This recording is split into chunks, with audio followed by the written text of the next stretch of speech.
बातचीत कर लेते हैं क्योंकि तिमाही नतीजे आए हैं। किन किन फैक्टर्स की वजह से निम में हमें सुस्ती देखने को मिली है, कासा में आगे की ग्रोथ कैसे बरकरार रहने की संभावना है, एनपीए में सुधार को लेकर क्या आउटलुक है, FY26 को लेकर अब गाइडेंस क्या होगी, इसी पर बातचीत करते हैं। कंपनी के एग्जीक्यूटिव डायरेक्टर भावेंद्र कुमार हमारे साथ जुड़ चुके हैं। स्वागत है आपका हमारी इस पेशकश में। निम्स हम देख रहे हैं लगभग 5 बिप्स क्वार्टर एंड क्वार्टर कमज़ोर हुए हैं, लेकिन आउटलुक जो है लास्ट क्वार्टर कमेंट्री के लिहाज से अच्छा दिखाई दे रहा है।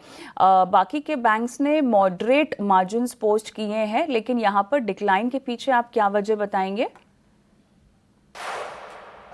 और जैसा कि हम देखेंगे कैनरा बैंक में पर्टिकुलरली जो rate cut policy rate cut जो आरबीआई के द्वारा हुआ था, तो जो हमारा 49% जो एडवांसेस है वो आरएलआर लिंक्ड है। उसमें तो इमीडिएट पॉलिसी रेट कट का इम्पैक्ट हो गया और डिपॉजिट में ऑलमोस्ट 6 to 9 months का टाइम लगता है। It comes with A lag, थोड़ा सा समय लगता है उसको टोटल ये होने में। तो करीब 80% हमारा डिपॉजिट है वो जो है ऑलरेडी उसमें रेट कट का मतलब जो डिपॉजिट रेट जो कट हमने किया है उसका इम्पैक्ट हो गया है। अभी भी 20% करीब डिपॉजिट है उसके ऊपर बचा हुआ है।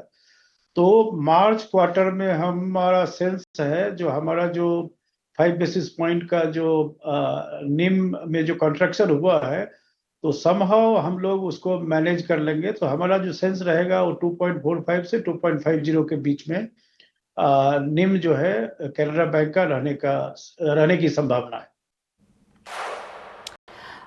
लेकिन जो प्रेशर हम देख रहे हैं ये कितना आपको लगता है एक और रेट कट के बाद बना रहेगा?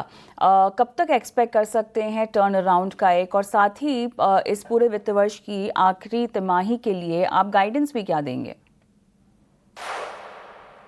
अगर कोई रेट कट नहीं होता है इमीडिएट फ्यूचर में तो प्रेशर जो है वो ऑलमोस्ट खत्म हो गया है। Pressure will not be there, मतलब उस तरह का प्रेशर नहीं रहेगा। हमारा 2.5 से 2.55 का जो निम है वो उसी रेंज में रहेगा। लेकिन अगर वन मोर रेट कट जैसा कि आप बोल रहे हैं, अगर इस तरह का रेट कट होता है तो थोड़ा सा प्रेशर रहेगा। लेकिन हम लोग हमारा जो रिटेल, एग्रीकल्चर, एमएसएमई और गोल्ड, मतलब हम उसमें काफी स्ट्रांग हैं।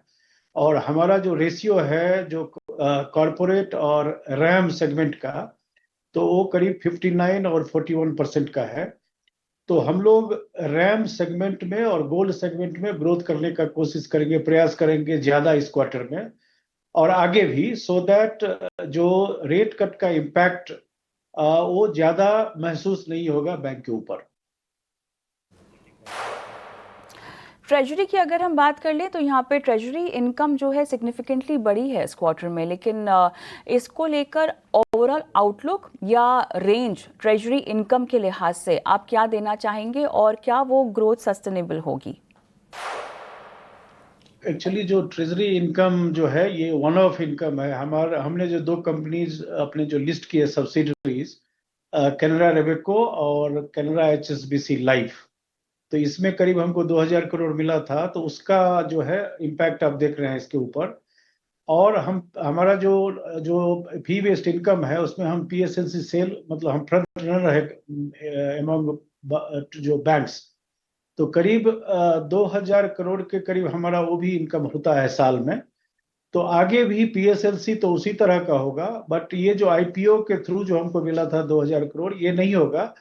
तो ट्रेजरी अगर ओएमओ ऑपरेशन होता है तो आरबीआई के द्वारा, तो हमारा सेंस है कि हम लोग उसी रेंज में अपने को रखेंगे और इससे बेहतर ही कर पाएंगे।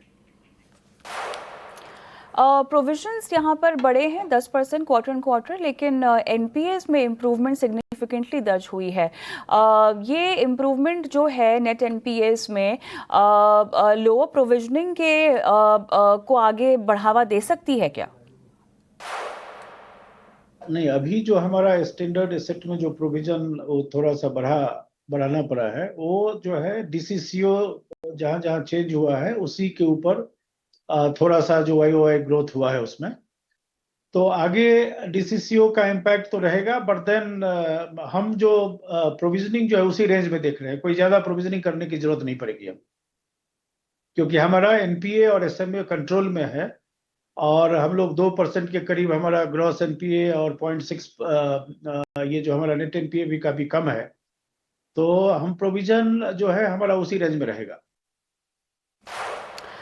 क्योंकि बहुत ज़्यादा higher NPAs historically MSME sector में लेंडिंग से आते हुए दिखाई दे रहे हैं, क्या आप किसी भी तरीके का शिफ्ट कंसिडर कर रहे हैं टुवर्ड्स सिक्योर्ड लेंडिंग? जैसा कि हमारा कैनरा बैंक का जो एमएसएमई पोर्टफोलियो है, लास्ट 5 साल में हमने काफी स्टेप लिए थ्रू डिफरेंट मेथोडोलॉजी, और उसके कारण हमारा जो एनपीए जो अभी परसेंटेज है ये लेस देन 5% है, और हमारा जो अंडरराइटिंग स्टैंडर्ड है उसको भी हमने काफी मजबूत किया है। तो उसके कारण जो एनपीए स्लिपेजेस जो रेशियो है वो भी काफी कम है, bank for the whole of the bank ये कम है। और हमारा जो आप ये क्रेडिट कॉस्ट देखिए तो 0.64, तो इसका भी मतलब जो हमारा एमएसएमई लेंडिंग जो स्टैंडर्ड्स है वो काफी रोबस्ट है, और 4-5 साल में हमने उसके ऊपर काफी काम किया है। हमारा जो डिजिटल लेंडिंग प्लेटफॉर्म हमने जो जारी जारी किए हैं, और अभी जो है हमारा करीब 25 लाख, और वो उसको हम 1 करोड़ अभी हमने कर दिया है, और उसको 5 करोड़ तक ले जाएंगे डीएलपी प्लेटफॉर्म पे। तो हमारा जो अंडरराइटिंग स्टैंडर्ड है वो काफी मजबूत है, और मुझे नहीं लगता कि एनपीए एमएसएमई में इस तरह से कोई ग्रोथ होगा। क्रेडिट कॉस्ट में किसी भी तरह का मॉडरेशन के संकेत आपको आते हुए दिखाई दे रहे हैं, क्या ऐसी उम्मीद बनाकर चलनी चाहिए? जी हाँ, क्रेडिट कॉस्ट आप देखेंगे तो हमारा जो अभी 0.64 जो अभी दिसंबर क्वार्टर में हमने दिया है, और हमारा यही सेंस है, स्लिपेज भी हमारा मैनेजेबल है, और कोई भी कॉर्पोरेट अकाउंट स्लिप नहीं हुआ है। एमएसएमई में जो बड़े अकाउंट है, छोटे भी अकाउंट है, उसमें स्लिपेज हम कम देख रहे हैं। रिटेल एग्रीकल्चर का भी लेस देन 3% है। रिटेल में जो हमारा हाउसिंग और जो व्हीकल है 0.6 और 0.49 है। इवन एडुकेशन लोन का भी जो हमारा एनपीए जो रेशियो है वो लेस देन 1% है। तो हमारा जो गोइंग फॉरवर्ड हमारा ये क्रेडिट कॉस्ट इससे कम ही होगा, 0.5 के करीब हम सोच रहे हैं जी स्क्वाड ये मतलब इस साल होना चाहिए। रिटर्न ऑफ अकाउंट से जो रिकवरी है वो बड़ी है सिग्निफिकेंटली, लेकिन यहाँ पर कितना अमाउंट आपको लगता है कि इंटरेस्ट इनकम में गया है? क्या ये रिकवरीज कंटिन्यू होंगी आने वाली तिमाहियों में भी? हाँ, करीब 300 करोड़ इंटरेस्ट इनकम में गया है इसके थ्रू, रिकवरी के थ्रू। और आगे भी करीब करीब हमारा यही 2 से 3 हजार करोड़ का जो है ना रिकवरी जो प्रोजेक्टेड है उसको हम पूरा करेंगे। ऑलराइट, कासा ग्रोथ यहाँ पे अराउंड 9% रही है, जो कि मॉडरेट हुई है पहले के मुकाबले, लेकिन अब आप इसको कैसे प्लान कर रहे हैं, स्ट्रैटेजाइज कर रहे हैं बेहतर करने के लिए? अभी जैसा कि हमारा सेविंग्स डिपॉजिट आप देखेंगे तो हमारा जो वाई ग्रोथ है वो 8.51% के करीब है, और जो हमारा उसमें कासा जो एसबी इंडिविजुअल उसका ग्रोथ जो है वो 10% से ऊपर है, 10.52% है। और लास्ट 3-4 सालों में कैनरा बैंक में हमने काफी प्रोडक्ट जो लोगों को काफी पसंद आए हैं उस तरह के प्रोडक्ट हमने लॉन्च किए हैं। हमने सैलरी पैकेज लगाए, इसके बाद हमने वुमेन के लिए कैनरा एंजल का प्रोडक्ट लाया, उसमें काफी सारी सुविधाएं हमने दिए हैं, और उसमें भी काफी ट्रैक्शन है। जहां तक ये पेरोल अकाउंट है तो करीब 16 लाख पेरोल अकाउंट हमने 3 साल में खोले हैं, और उसमें करीब 8 हजार करोड़ का हमारा जो है उसमें कासा ये हुआ है। और उसके अलावे अगर आप अप्रैल से अभी दिसंबर का बात करेंगे तो करीब करीब 11 हजार करोड़ हमने ऐड किए हैं एसबी इंडिविजुअल में। और करंट अकाउंट का क्या था, जो ये सितंबर क्वार्टर में एक अकाउंट में वन ऑफ क्रेडिट आया था 2 दिन के लिए, करीब 26-27 हजार करोड़ का, उसके कारण ये रेशियो कुछ ये डिफरेंट दिख रहा है। अदरवाइज हमारा ग्रोथ जो है वो ऑन ट्रैक है, और जो स्कीम्स हमने लॉन्च किए हैं पास्ट 3-4 सालों में उसका इम्पैक्ट काफी दिख रहा है। ये कासा में। तो गोइंग फॉरवर्ड भी हमारा जो कासा जो 30-31% के करीब हम लोग उम्मीद करते हैं ये रहेगा हमारे पास। शुक्रिया हमारे साथ जुड़ने के लिए और नतीजों पर विस्तार से बातचीत करने के लिए कुमार जी।